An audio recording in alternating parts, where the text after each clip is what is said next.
When Rhoda asked me about doing this address, I said yes, and then I had to think of a topic. And truth be told, the topic kind of chose me because I want to speak about something that is on my mind right now, something that should be on the minds of all thinking, sentient beings on our planet, and something that sheds a light on our reparations movement. Of course, I am speaking about the currently ongoing genocide in Gaza and the West Bank.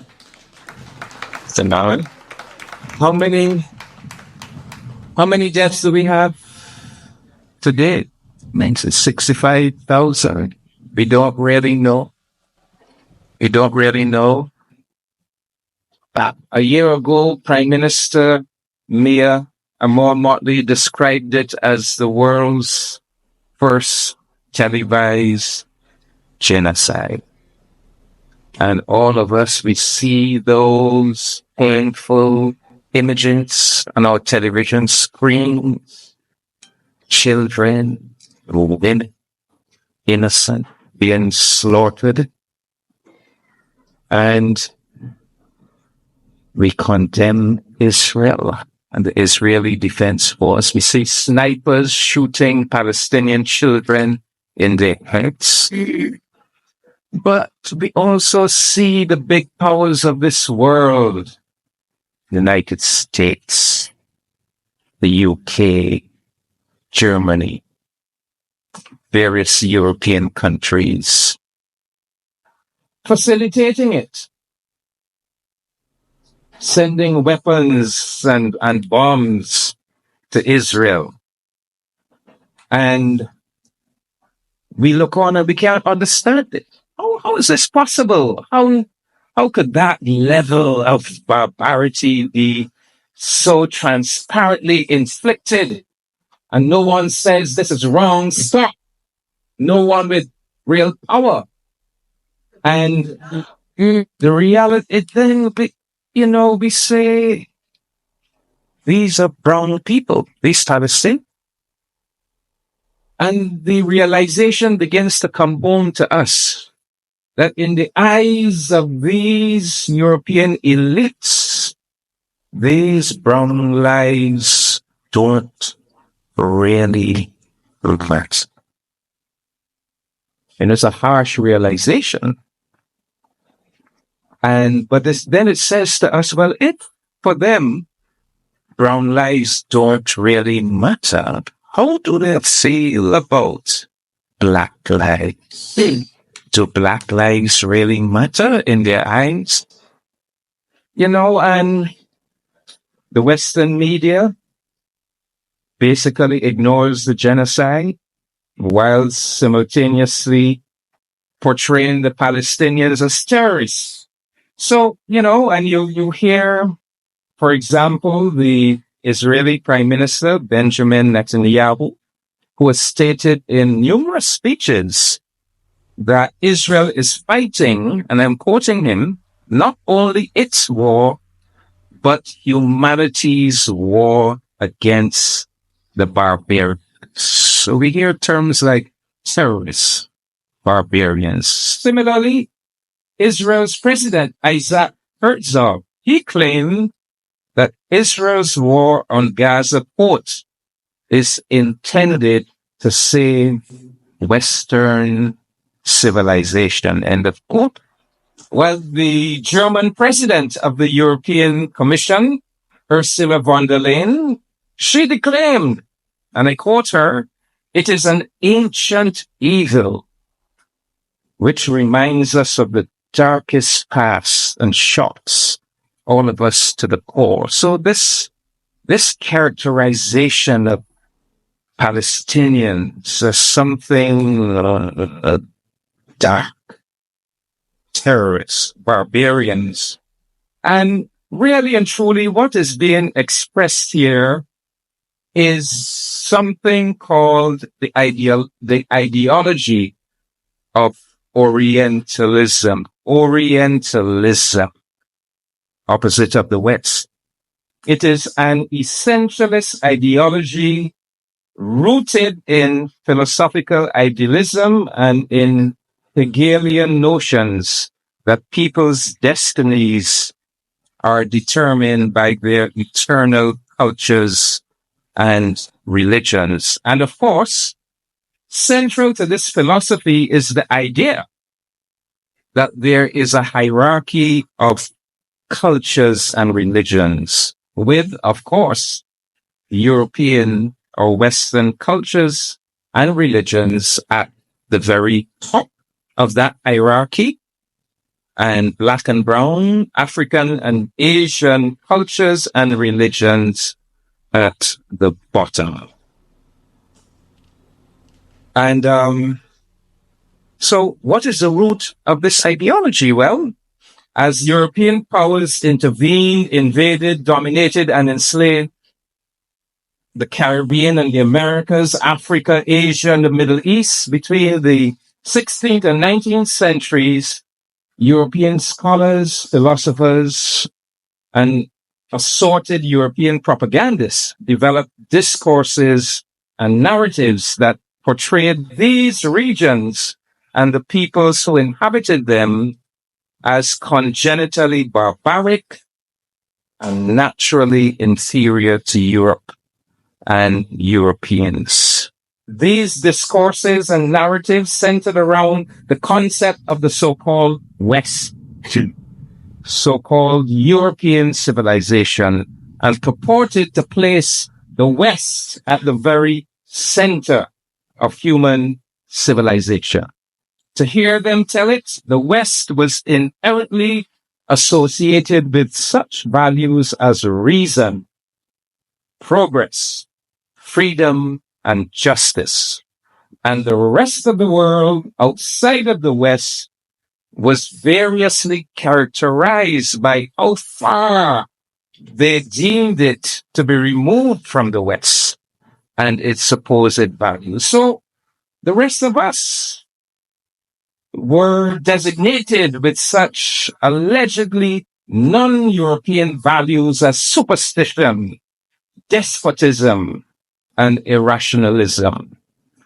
The logic of this opposition goes all the way down to the most fundamental aspects of human identity and can be found in the West's so-called high culture. Its most celebrated novels, poetry, and philosophy. White Europeans are associated with all these positive values, while non-Europeans are associated with these negative values.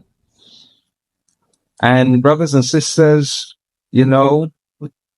during those centuries of enslavement, this was the notion that was the propagandists of Europe maintained that they were doing Africans a favor by enslaving them, by bringing them from that dark continent. European philosophers, for example, philosophers like David Hume, to give one example, just one example, was of the opinion that the African was naturally inferior to the white man. In his essay on national characters in 1754, he wrote, and I quote, "There scarcely ever was a civilized nation of that black complexion, not even an individual, eminent either in action or speculation. No ingenious manufacturers among them, no art, no sciences." And not to be outdone, Benjamin Franklin in 1751, the American statesman, he said, "Why increase the sons of Africa by planting them in America, where we have so fair an opportunity by excluding all blacks and tawnies of increasing the lovely white and red." And so it went on. And I really don't want to overstate the case for her. I give you one other example. Arthur de Gobineau, in his The Inequality of Human Races. This, I quote him. He says, such is the lesson of history. It shows us that all civilization derives from the white race, that none can exist without its help, and that a society is great and brilliant only so far as it preserves the blood of the noble group that created it. No Negro race is seen as the initiator of a civilization. And so that was the dominant narrative. But I don't want to overstate the case, because obviously there were Europeans who opposed slavery, who were capable of recognizing the humanity of Black and African people. There were people like Adam Smith, John Wesley, Jean-Jacques Rousseau, Samuel Johnson, Tom Paine, Voltaire. But even though they were capable of recognizing the evil of slavery and recognizing humanity of Black or African people, even they subscribed to that notion of the West as center, the pinnacle, and the rest of us lesser than. Of course, we know it is a lie, because we know this great civilizations of Africa, Kemet, and Nubia, and Songhai, and all of the rest. But it was a notion that was extremely strong, and obviously still is strong today. And in fact, I want to share with you, and it is a notion that infected Black people themselves. And I want to share with you, because this is an association of Caribbean studies, I want to share with you two texts that make this point very, very strongly. One text is taken from George Lamming's In the Castle of Messina, that very famous Caribbean novel.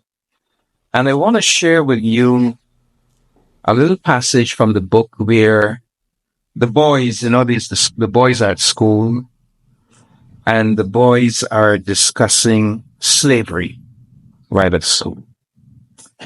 And I'm quoting from the book now. One boy says, I know what it is.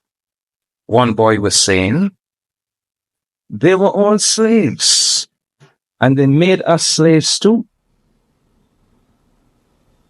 They were talking about whether slavery had ever existed in Barbados, and the role of the British Queen. It said the Queen freed some of us because she made us feel that the empire was bigger than the garden. Of course, he's talking about the Garden of Eden. The Queen did free some of us in a kind of way. We started to think about the empire more than we thought of the garden. And then nothing mattered but the empire. But they have put the two of them together now, the empire and the garden. We are to speak of them the same way. They belong to the same person. They belong to God. The garden is God's own garden, and the empire is God's only empire. They work together for us. God save the King who will help us to see the garden again. We are slaves. We are still slaves to these two, the empire and the garden. And we are happy to be slaves. My mother, who is a Sunday school teacher, has explained it well. There is nothing for us to do, she tells me, but rejoice in our bondage. We are all going to the garden again, free again, and especially those who here on earth belonged to the empire. We will all be free again. The others will perish. So what Lamming was describing here, this was a scene from the 1930s. He was describing the extent to which that propaganda of the British Empire, the West, became conflated even with the idea of heaven. So the garden, heaven, and the empire were the same. That was the impact of that type of ideology on even on Black people.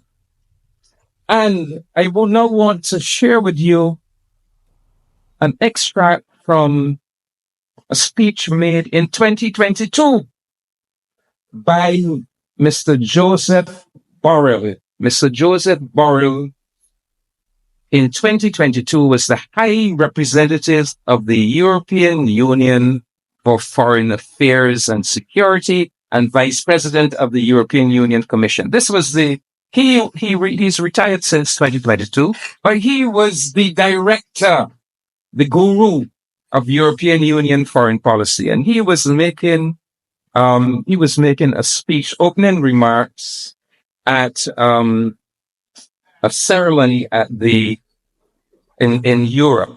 And these were his remarks. And I'm going to quote him. He says, "Thank you to all of you.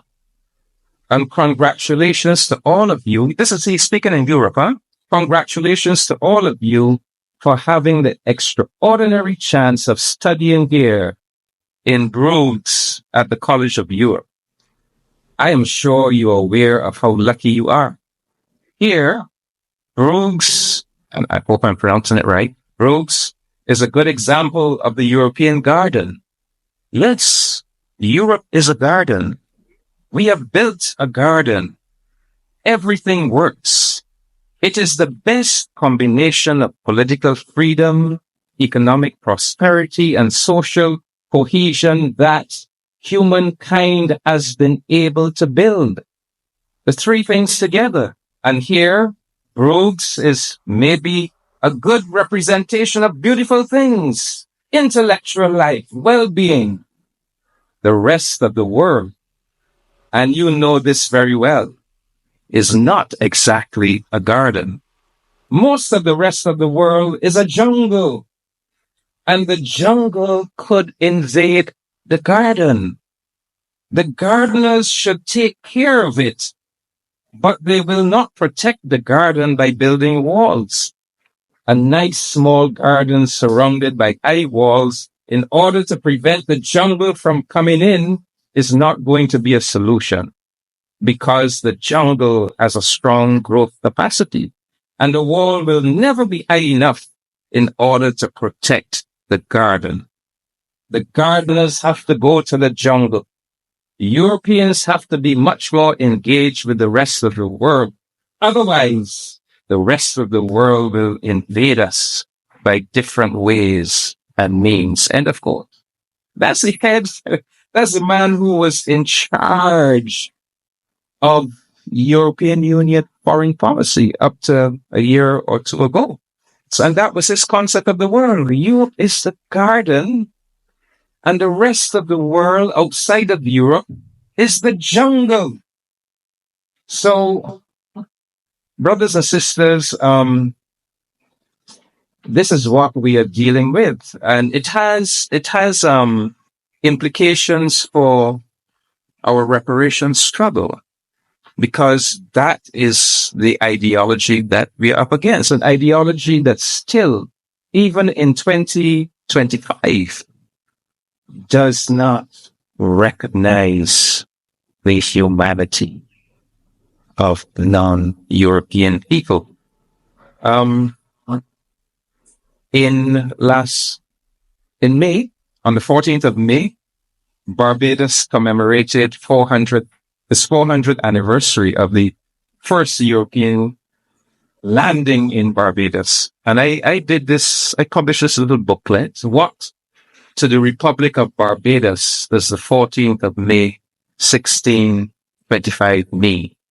And in this booklet, I am looking at that whole project that started. And as part of the analysis, I look at a unique Barbadian contribution to this notion of white superiority and Black dehumanization. And when I say a Barbadian contribution, I'm not speaking about Black Barbadians. I'm speaking about the original ruling elite of Barbados, the white slave master class. I want to give you a little sense of this. So, Barbados they land in 1625. They settled Barbados. They establish the sugar plantation economy that requires large numbers of Africans, enslaved Africans. So they establish this very productive society, slave plantation society. They establish a local Barbadian House of Assembly in 1639 that makes laws for Barbados. Those laws are then passed up to the UK. And they have a problem. They have a problem because slavery was abolished in England in the 12th century. What? Slavery was illegal in England as far back as the 12th century. But they had established this slave society, and they had to find a way to legalize that system of slavery. And it wasn't so urgent in the initial stages, but it began to become urgent when, by 1660, the enslaved portion of the population started to outstrip the white portion of the population. And they said, look, we have to put some serious legislation in place to deal with this slave thing. And so they passed these acts of parliament. The first one, the famous Barbadian Slavery Code, the 1661 Act for the Better Ordering and Governing of Negroes. And in the years after that, they began to refine this legislation until in 1688, they passed the Act for the 1688, the Act for the Governing of Negroes. And cut a long story short, basically what they did, because in England, it was a crime to kidnap a human being, to enslave a human being, to rape a human being, to mutilate a human being. All of these were crimes. So they came up with this brilliant idea. The way in which we can get around having the English legal system apply in Barbados is to designate these Africans as non-humans. And if we designate them as non-humans, then we can make the case that the system of law that exists in England that applies to human beings does not apply to them. And we, the Barbados House of Assembly, we are at liberty to design a totally new legal regime to apply to these creatures who are not human beings. So I'll try to make it simple I'll just read the preamble to the 1688 Act for the Governing of Negroes. So you get a sense of how they did this. This is what the preamble says. Whereas the plantations and estates of this island cannot be fully managed and brought into use without the labor and service of great numbers of Negroes and other slaves. And for as much as the said Negroes and other slaves brought unto the people of this island for that purpose are of barbarous, wild, and savage natures, and such renders them wholly unqualified to be governed by the laws, customs, and practices of our nations. In other words, of the UK. It therefore becomes absolutely necessary that such other constitutions, laws, and orders should be in this island framed and enacted for the good regulating and ordering of them, as may restrain the disorders, rapes, and inhumanities to which they are naturally prone and inclined. End of quote. So that was the basis, the jurisprudential, the philosophical basis for creating the slavery regime, which was totally different from the legal regime in England, was that these were wild, savage, barbarous creatures who were naturally prone to rapes and disorders and inhumanities. And so they put this legislation together, they passed it, they sent it up to England, the English monarchy approved it. They then, having established it in Barbados, they then took it to Jamaica, St. Kitts, Antigua, all across the British West Indian colonies, and then they took it to South Carolina, and it went all across the 13 colonies of North America. And that is how that system in legislation was constructed. And the fundamental idea is that Africans are not human. So this is an ideology that we have been fighting for centuries now, this evil ideology. And you know, I don't know about you all, but in 2020, when there was that public lynching of George Floyd, and that public lynching of George Floyd sparked an upsurge in Black Lives Matter activism, not just all across the United States, but all across the world. I must confess, I felt and I said publicly, look, the world has turned a corner. The world has turned a corner. There's no going back.